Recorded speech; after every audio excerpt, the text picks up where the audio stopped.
Hello everyone, so good morning to all of you and welcome to logic Pathshala. आज के इस video में हम करने वाले हैं वीकली करंट अफेयर्स, जिसमें आप लोगों का रहेगा फर्स्ट से लेके 7 मार्च तक जो भी इंपॉर्टेंट करंट अफेयर्स होंगे वो यहाँ पर हम लोग कवर करेंगे। सो वीडियो को बिल्कुल भी स्किप ना करें एंड ओवरऑल वीडियो इंपॉर्टेंट रहेगी, रिवीजन आप लोग यहाँ से कर सकते हैं। अगर डेली बेसिस में नहीं पढ़ पा रहे करंट अफेयर्स तो ये वीडियो आप सभी के लिए बेनिफिशियल रहेगी। और इस वीडियो का जो पीडीएफ लिंक होगा, पीडीएफ फाइल होगा, वो मैं आपको टेलीग्राम ग्रुप पे शेयर कर दूंगी। सो वहाँ पे आप लोग चेकआउट कर सकते हैं। सबसे पहले डिस्कस करते हैं लास्ट वीडियो का जो क्वेश्चन पूछा गया था। सो पहला क्वेश्चन ये था कि ब्यूटीफुल थिंग्स, मैंने एक बुक का नेम आप लोगों को बोला था, उस बुक के ऑथर कौन है। सो यहाँ पर हंटर बाइडन, जो कि जो बाइडन के सन है, ये है इस बुक के ऑथर। सेकंड क्वेश्चन ये पूछा गया था कि कौन सी स्टेट गवर्नमेंट ऐसी है जिसने पहला पेपरलेस बजट पेश किया था। सो आप लोगों का आंसर उत्तर प्रदेश है। सो प्रभव अग्रवाल, प्रशांत महेंद्री, आदर्श श्रीवास्तव, बिल्कुल करेक्ट आंसर है आप लोगों का। और आप लोगों के सारे आंसर्स को देख के, आपके कमेंट्स देख के मोटिवेशंस मिलती है बहुत ज़्यादा। सो आज भी लास्ट में एक क्वेश्चन होगा जिसको अटेंड करना फिर से बहुत ज़रूरी रहेगा आप लोगों के लिए, तो उनको आप लोग अटेंड ज़रूर करें। तो चलिए फिर क्वेश्चन नंबर फर्स्ट से यानी इंटरनेशनल न्यूज़ के साथ आज की इस वीडियो को शुरू करती हैं। सो फर्स्ट क्वेश्चन है, एक ब्राज़ीलियन सैटेलाइट है जिसका नेम है अमेजोनिया फर्स्ट। इस सैटेलाइट को किसने लॉन्च किया है? सो ये सैटेलाइट लॉन्च करी गई है इसरो की मदद से। तो आपका आंसर होगा इसरो। इसरो इंडिया की स्पेस एजेंसी है, उसकी मदद के द्वारा ये सैटेलाइट लॉन्च करी गई है। और इसे कहाँ से लॉन्च किया गया है ये भी पूछ सकते हैं। तो श्रीहरिकोटा आंध्र प्रदेश में है, वहाँ से उस लॉन्च सेंटर से इसको लॉन्च किया गया। और कौन से रॉकेट की इसमें हेल्प ली गई है? तो PSLV C-51 इस रॉकेट की हेल्प से इसे भेजा गया है। ये जो रॉकेट है एक तरीके का, ये जो सैटेलाइट है ये मॉनिटरिंग करने का काम करेगी अर्थ की। मॉनिटरिंग का मतलब होता है निगरानी रखेगी, सारी चीज़ों को कवर अप करेगी, देखेगी। और पूरी फुल्ली ये जो सैटेलाइट है वो ब्राज़ील के द्वारा कंस्ट्रक्ट करी गई है। ठीक है, तो ध्यान नहीं का ना, आंसर क्या हो जाएगा? ISRO is the correct answer.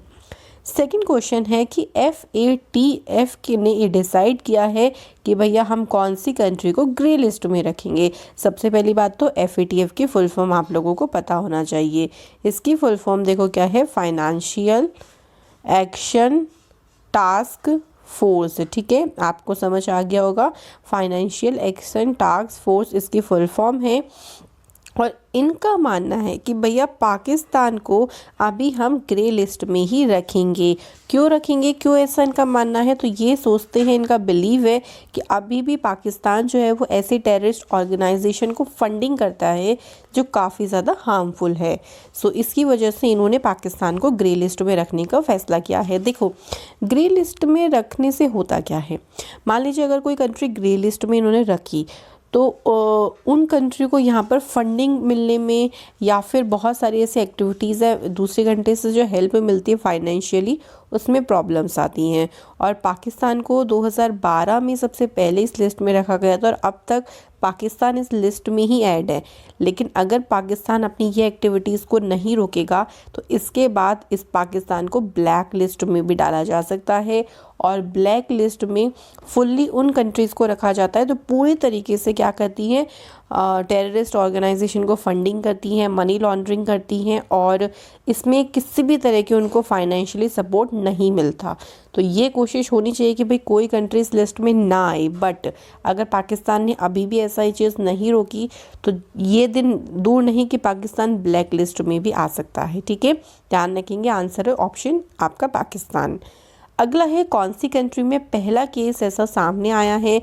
अभी आपने सुना होगा कि बर्ड फ्लू वायरस बहुत ज़्यादा फैला था और ये भी हमको पता था कि जो ये वायरस है वो इंसानों में नहीं होता, लेकिन कौन सी कंट्री में पहला ऐसा केस आया जो बर्ड फ्लू ह्यूमंस में हो गया है, ह्यूमंस उससे इन्फेक्ट हुए हैं। सो आपका आंसर यहाँ पे क्या हो जाएगा? Russia is the correct answer. ठीक है, आपने अगर आंसर रशिया किया है तो वेरी गुड। सो रशिया में देखो 7 लोगों में ये मौजूद पाया गया है जो पोल्ट्री फार्म पे काम करते थे। वहाँ पे उनके अंदर ये जो वायरस है जिसका नेम है H5N8, ये वायरस देखा गया है। तो आप लोगों को रशिया कंट्री बिल्कुल एग्जैक्ट ध्यान रखना है। So the next question is Boko Haram terrorist organisation is related to which country. So मैं ये भी बताऊंगी कि न्यूज़ में क्यों रहा। सबसे पहले तो बात कर लेते हैं कि जो ऑर्गेनाइजेशन है ये कौन सी कंट्री से बिलोंग करता है। तो ये बिलोंग करता है नाइजीरिया से। अब ये न्यूज़ में क्यों रहा था, क्योंकि देखिए अभी हाल ही में इन्होंने 300 गर्ल्स को स्कूल से किडनैप कर लिया जो वहाँ पे हॉस्टल्स में रहती थी। और ऐसा पहली बार नहीं हुआ है कि नाइजीरिया के इस टेररिस्ट ऑर्गेनाइजेशन से इन्हें ऐसा पहली बार किया, इससे पहले भी काफ़ी बार किया है। सो वही होता है कि अपनी बात को कोई मनवाने के लिए, कोई फिरौती के लिए ये सारी चीज़ें करी जाती हैं। सो गवर्नमेंट इस पर एक्शन भी लेगी, बहुत जल्दी एक्शन लेने की भी ज़रूरत है, because it is harmful for everyone. ठीक है, तो यहाँ पे आंसर हो जाएगा Nigeria. The next question is which country launch the first Arctic surveillance satellite. So कौन सी कंट्री ने सैटेलाइट को लॉन्च किया है, आपका आंसर हो जाएगा रशिया। सबसे पहली बात तो इस सैटेलाइट का नाम क्या है। इस सैटेलाइट का नाम है आर्कटिका। आर्कटिका की स्पेलिंग गलत हो गई है, आर्कटिका M। ठीक है, ध्यान रखिएगा, सैटेलाइट का नेम पूछ सकते हैं। कौन से रॉकेट की हेल्प से सैटेलाइट को लॉन्च किया है, सोयूज 2.1B। ठीक है, ये इस रॉकेट का नेम है और इसे कजाकिस्तान से लॉन्च किया गया है। ये आर्कटिक का जो क्लाइमेट है, वहाँ का जो एनवायरनमेंट है, उसको मॉनिटरिंग करने का काम करेगा। सो आंसर क्या हो जाएगा आपका, Russia is the correct answer. ठीक है, so the next question is former president of which country, जिनका नेम यहाँ पे देखा रखा है निकोलस सरकोजी। इनको 3 साल के लिए यहाँ पर सज़ा सुनाई गई है फॉर द करप्शन केस के लिए। सो ये कौन सी कंट्री के फॉर्मर प्रेसिडेंट है, ये बताना है। बिल्कुल आंसर आपका सही लगाया है, France is the correct answer. और ये रहे थे 2007 से लेके 12 तक वहाँ पे प्रेसिडेंट रहे और इन्होंने करप्शन का काफ़ी बड़ा केस जो है वो इनको में पकड़ा गया है। काफ़ी इन्होंने करप्शन वाली चीज़ें करी हैं, तो उसके लिए 3 साल की सज़ा सुनाई गई। फ्रांस की बात कर लेते हैं, तो फ्रांस की कैपिटल है पेरिस और यहाँ पे जो करेंसी चलती है वो चलती है यूरो। ठीक है, चलिए अगले क्वेश्चन पे बढ़ते हैं। सो नेक्स्ट क्वेश्चन है, पाकिस्तान ने अभी हाल ही में कौन सी कंट्री के साथ एग्रीमेंट किया है, किस चीज़ को लेके, LNG यानी लिक्विफाइड नेचुरल गैस को लेके। तो ये किया है पाकिस्तान ने कतर के साथ। तो 10 साल का पूरा एग्रीमेंट किया हुआ है यहाँ पे और इस एग्रीमेंट से पाकिस्तान को बहुत बेनिफिट होने वाला है। लगभग पाकिस्तान के $3 मिलियन यहाँ पर सेव होंगे इस एग्रीमेंट को करके, जो कि कतर के साथ किया गया है। कतर की बात कर लेते हैं, कैपिटल इसकी दोहा है और यहाँ पे जो करेंसी चलती है वो रियाल चलती है। ठीक है, चलिए अगले क्वेश्चन पे बढ़ते हैं। अभी हाल ही में इंडिया और कौन सी कंट्री के बीच में रिन्यूएबल एनर्जी को लेकर मेमोरेंडम ऑफ अंडरस्टैंडिंग पे साइन किया गया है। सो ये हुआ है, आंसर हो जाएगा फ्रांस। ओके, फ्रांस यहाँ पे लिखने से रह गया तो हम इसको कट करके फ्रांस लिख लेते हैं। France is the correct answer.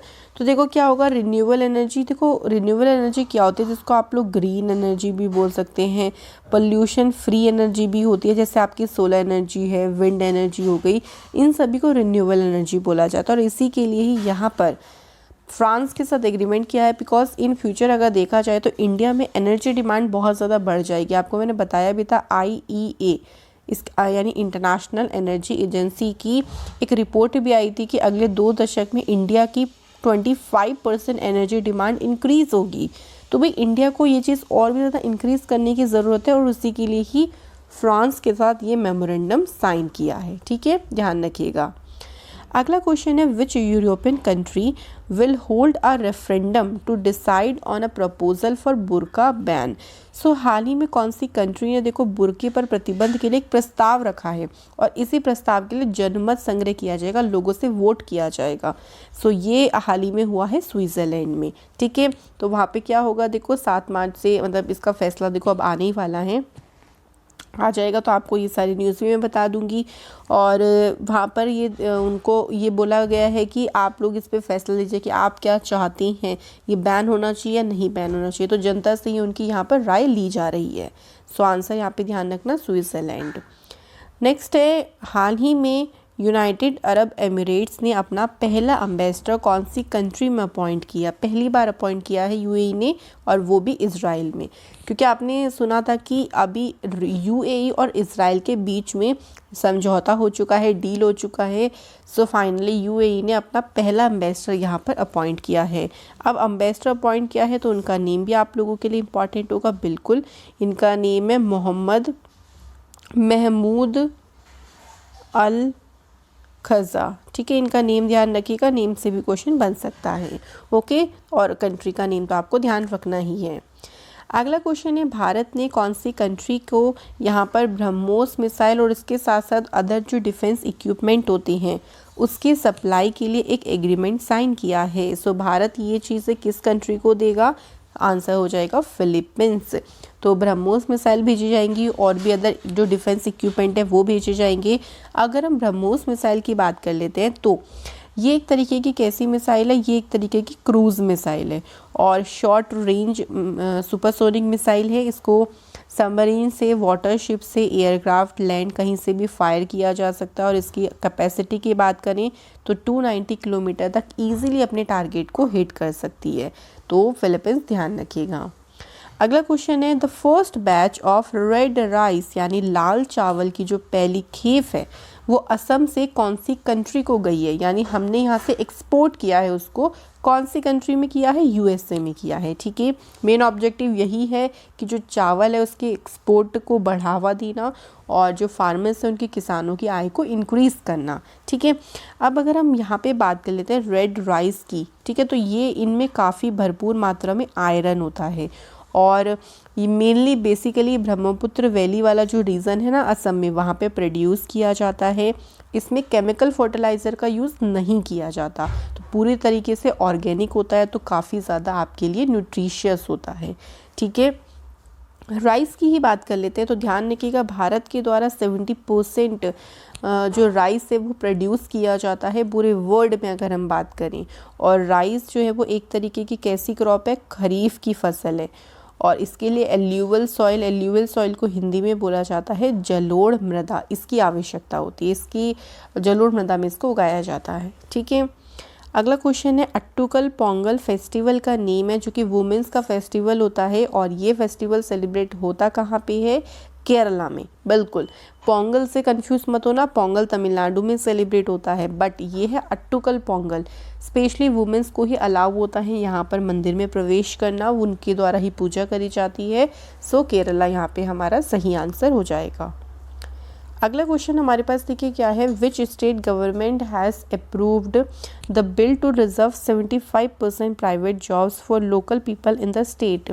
सो हाल ही में क्या हुआ है, अभी स्टेट ने क्या किया, अपने यहाँ पे जो प्राइवेट जॉब्स होती हैं उनमें 75% का रिजर्वेशन बोला है कि वहाँ लोकल पीपल्स को इतना रिजर्वेशन दिया जाएगा। और ऐसा कौन सी कंट्री में यहाँ पर, कौन सी स्टेट में यहाँ पर किया है? तो आंसर आपका क्या हो जाएगा? Haryana is the correct answer. ठीक है, तो हरियाणा की यहाँ पे देखो प्राइवेट जॉब्स में रिजर्वेशन नहीं मिलता था, बट अभी हरियाणा की गवर्नमेंट ने बोला है कि ऐसी नौकरियाँ जो जिनकी सैलरी 50,000 तक की होगी वहाँ पे 75% रिजर्वेशन दिया जाएगा वहाँ के लोकल पीपल्स को। ठीक है, तो आंसर आपका क्या हो जाएगा? हरियाणा। इसके बाद नेक्स्ट क्वेश्चन है, भीतरकनिका नेशनल पार्क ये लोकेटेड कहाँ पे है? तो भीतरकनिका जो नेशनल पार्क है ये उड़ीसा में लोकेटेड है और मेनली न्यूज़ में क्यों रहा था? क्योंकि यहाँ पे जो देखो माइग्रेटरी बर्ड्स आती है। यहाँ पे माइग्रेटरी बर्ड्स का मतलब होता है कि दूर अलग इलाकों से यहाँ पे प्रवेश करती है, बट इनका टाइम जो होता है वो जाने का टाइम होता है अप्रैल, यहाँ से वापस जाने का। लेकिन इस बार ये फरवरी के मंथ के एंड में ही वापस जाने लगी हैं बिकॉज ऑफ ग्लोबल वार्मिंग, या फिर आप इसको बोल सकते हैं क्लाइमेट चेंज, बिकॉज गर्मी, क्योंकि ये ज़्यादा गर्मी में बर्ड्स नहीं रहती हैं, सो ये यहाँ से माइग्रेट हो गई है, चली गई हैं। और आपको पता है कि पोल्यूशन इतना ज़्यादा हो रहा है, ग्लोबल वार्मिंग हो रहा है, तो क्लाइमेट का जो टेम्परेचर है वो इंक्रीज़ होता जा रहा है, उसी वजह से यहाँ पर ये न्यूज़ में रहा था। तो ध्यान रखिएगा, उड़ीसा यहाँ पे सही आंसर होगा। नेक्स्ट है, लोकसभा टीवी और राज्यसभा टीवी को मर्ज करके एक चैनल बना दिया गया और इस चैनल का नाम क्या रखा गया? Sunset TV. ठीक है, ध्यान रखिएगा। और रवि कपूर को इनका पहला CEO भी अपॉइंट किया गया है 1 साल के लिए। ठीक है, चलिए अगले क्वेश्चन पे बढ़ते हैं। सो घरे का पहचान चैलिक एक प्रोग्राम है, इसको कौन सी स्टेट गवर्नमेंट ने शुरू किया है? सो यहाँ पे आंसर हो जाएगा उत्तराखंड। उत्तराखंड ने बोला क्या है कि देखो जो फैमिली की यंगेस्ट डॉटर होगी, मतलब जो सबसे छोटी डॉटर होगी, उसके नाम पर जो घर है उसकी नेम प्लेट बनवाई जाएगी। आपने देखा होगा ना घरों के आगे नेम प्लेट्स होती हैं। सो उस पर सबसे छोटी डॉटर का नाम लिखा जाएगा ताकि उस घर की पहचान उसकी बेटियों से की जा सके। तो एक तरीके से यहाँ पर लड़कियों को आगे बढ़ाने के लिए, उनका हक दिलाने के लिए, बराबरी, एक तरीके से आप इक्वालिटी भी बोल सकते हैं, इन सारी चीज़ों के लिए इस प्रोग्राम को उत्तराखंड में शुरू किया गया। अगला है यंगेस्ट गर्ल एशिया की कौन सी बनी जिन्होंने माउंट किलिमंजारो को फतेह किया? अब ये माउंट किलिमंजारो कहाँ पे है तो ध्यान रखिएगा, ये है तंजानिया में, जो कि अफ्रीका कॉन्टिनेंट की एक कंट्री है। और लड़की गर्ल का नाम क्या है? ऋत्विका। ऋत्विका सिर्फ 9 ईयर की हैं और ये आंध्र प्रदेश से बिलोंग करती हैं। इन्होंने जो अफ्रीका की हाईएस्ट माउंटेन है जिसका नेम है किलिमंजारो, उसको फतेह किया। बहुत ही अच्छी बात है, बहुत प्राउड वाली बात है, ठीक है, ध्यान रखना है। अगला क्वेश्चन है कौन सी ऐसी यूनियन टेरिटरी है जहाँ पे अनाउंस किया गया है द फर्स्ट कंस्टेलेशन, मतलब तारामंडल बनाए जाने की, जैसे स्पेस वगैरह है ना, पूरी चीज़ें दिखाई जाएंगी बच्चों को। यही है जम्मू कश्मीर में। सो एक तरीके का थिएटर लगाया जाएगा जिसमें प्रोजेक्टर की हेल्प से बच्चों को स्पेस के बारे में, साइंस एंड टेक्नोलॉजी के बारे में, इससे रिलेटेड इन्फॉर्मेशन बताई जाएंगी ताकि बच्चों में इंटरेस्ट बन सके, वो स्पेस साइंस को एक्सपोज कर सके, उसके बारे में जान सके। सो यहाँ पे आंसर हो जाएगा जम्मू कश्मीर। जम्मू कश्मीर अब आपको पता है कि यूटी बन गया है। 2019 से पहले स्टेट था। यहाँ के लेफ्टिनेंट गवर्नर अगर पूछे जाएं तो ध्यान रखिएगा मनोज सिन्हा पूछ सकते हैं, बहुत इंपॉर्टेंट है, ओके। और कैपिटल यहाँ के क्या क्या है? जम्मू और श्रीनगर। अगला है कौन सी ऐसी पहली कंप्यूटर कंपनी बन गई है जिन्होंने अपना पहला जो कंप्यूटर बनाया वो प्लास्टिक से बनाया है? और प्लास्टिक कौन सी? जो ओशियंस के चारों तरफ मिलती है, आपने देखा होगा ना, महासागर्स में बहुत सारा प्लास्टिक्स मिलता है और उसी की हेल्प से ये कंप्यूटर बना दिया गया। किसके द्वारा? HP कंपनी के द्वारा। और इन्होंने इसका नेम भी रखा हुआ है, इसका नेम रखा गया है पवेलियन 13, पवेलियन 14, पवेलियन 15। और इन सारी चीज़ों को प्लास्टिक से यूज़ किया है। बेसिकली प्लास्टिक देखिए वैसे भी हमारे एनवायरनमेंट के लिए बहुत हार्मफुल है। इसके अलावा वाइल्ड लाइफ हैबिटेट्स के लिए, यानी जो हमारे वन्य जीव हैं उनके लिए भी बहुत नुकसानदायक है। सो कुछ ना कुछ इन चीज़ों का तो हल निकालना ही पड़ेगा। अगला क्वेश्चन है कौन सी स्टेट कैबिनेट ने पैनल लॉस यानी दंड कानून विधेयक को मंजूरी दी है? सो मध्य प्रदेश ने इसको मंजूरी दी है। अब इसमें क्या होगा, देखो जो आपकी फूड आइटम्स होती हैं, ठीक है, जो खाने की चीज़ें होती हैं, अगर कोई इसमें मिलावट करेगा तो भैया अब उसको सज़ा मिलेगी। और ये लेके आई है ना, इसके लिए बहुत पहले रैली भी निकाली गई थी। मैंने 2019 में लोगों को अवेयर किया गया था इसके खिलाफ, आप अगेंस्ट में खड़े हों, क्योंकि फूड आइटम्स में मिलावट करना बेसिकली हेल्थ के लिए बहुत ज़्यादा इशू की बात हो सकती है, ठीक है। चलिए अगला क्वेश्चन है मिनिस्ट्री ऑफ डिज़ास्टर मैनेजमेंट कौन सी स्टेट में यहाँ पर शुरू हुआ है? उत्तराखंड में। सो इसको अनाउंस किया गया वहाँ के CM त्रिवेंद्र सिंह रावत जी के द्वारा। और ध्यान रखिएगा ये हमारी कंट्री का पहला मिनिस्ट्री ऑफ डिज़ास्टर मैनेजमेंट रहेगा। अगला है वर्ल्ड का हाईएस्ट रेलवे ब्रिज कौन सी नदी पर बनाया जाएगा? तो भैया ये चेनाब नदी पर बनाया जाएगा। और अगर आपसे स्टेट या UT पूछे तो जम्मू कश्मीर। ये बिल्कुल रेनबो जैसी शेप आप देख सकते हैं, इसकी शेप इस तरीके की है। इस प्रोजेक्ट को 2017 में शुरू किया गया था। अगर हम बात करें तो इस ब्रिज की जो लंबाई होगी वो होगी 1315 मीटर, यानी लगभग 1.3 किलोमीटर लगभग इसकी लंबाई रहेगी, ठीक है। चेनाब रिवर ध्यान रखिएगा, चेनाब रिवर चंद्र और भागा रिवर के मिलने से बनती है और ये इंडस रिवर की ट्रिब्यूटरी कहलाई जाती है, यानी सहायक नदी है। अगला है रिसेंटली गंगा डॉल्फिन्स को अब एक स्टेट में आपने न्यूज़ भी सुनी होगी कि उसको पीट कर मार दिया, जो कि बहुत ही ज़्यादा शेम वाली बात है। और ये कौन से स्टेट में हुआ था? उत्तर प्रदेश में हुआ था। सो डॉल्फिन देखिए हमारी एक्वेटिक एनिमल है, नेशनल एक्वेटिक एनिमल। और ये सारी चीज़ें वैसे भी एनिमल्स के अगेंस्ट में नहीं करना चाहिए। ये जो पूरा आपके लो इंसिडेंट हुआ था ये UP के प्रतापगढ़ डिस्ट्रिक्ट में हुआ था। और अगर हम बात करें डॉल्फिन की, तो 2019 में बाय द इंडियन गवर्नमेंट के द्वारा डॉल्फिन को नेशनल एक्वेटिक एनिमल घोषित किया गया था और हर साल नेशनल गंगा डॉल्फिन डे 5 अक्टूबर को सेलिब्रेट किया जाता है। ठीक है, ध्यान रखिएगा। अगला क्वेश्चन है ज़ीरो डिस्क्रिमिनेशन डे हर साल 1 मार्च को सेलिब्रेट होता है और इस बार की थीम क्या है? ज़ीरो डिस्क्रिमिनेशन, मैं शॉर्ट में लिख रही हूँ उसको, अगेंस्ट वुमेन एंड गर्ल्स। ठीक है, zero discrimination against womens and girls इस बार की थीम है और 1 मार्च को सेलिब्रेट होता है। वर्ल्ड वाइल्ड लाइफ डे ये सेलिब्रेट होता है देखो 3 मार्च को। ठीक है, ऐसे ही ऑप्शंस मिलेंगे कन्फ्यूज़न वाले, बट आपको कन्फ्यूज़ नहीं होना। हर साल 3 मार्च को सेलिब्रेट होता है और इस बार की थीम क्या है? Forest and livelihood. ये क्या है? Livelihood, sustaining people and planet. So जो मैं बोल रही हूँ उसको ध्यान से सुने, forest and livelihood, sustaining people and planet इस बार की थीम रही है। आगे है वर्ल्ड हियरिंग डे, ये भी 3 मार्च को ही सेलिब्रेट होता है और इसकी जो थीम है वो लिख लीजिए आप लोग, hearing care for all, screen rehabilitate communicate. ठीक है, ये इस बार की थीम है। सो लोगों को अवेयर किया जाता है कि देखो सुनने की आजकल प्रॉब्लम्स बहुत ज़्यादा इंक्रीज़ होती जा रही हैं बिकॉज इतना ज़्यादा लाउड चीज़ें हैं, लाउड म्यूज़िक, लाउड व्हीकल्स की इतनी नॉइजेस, तो इन सारी चीज़ों से हियरिंग में प्रॉब्लम आ रही है। अगला है नेशनल सिक्योरिटी डे, तो हर साल 4 मार्च को सेलिब्रेट होता है और इसकी थीम लिख लीजिए आप लोग, रोड सेफ्टी। छोटी सी थीम है तो आप लोग इसको ध्यान में रख सकती हैं।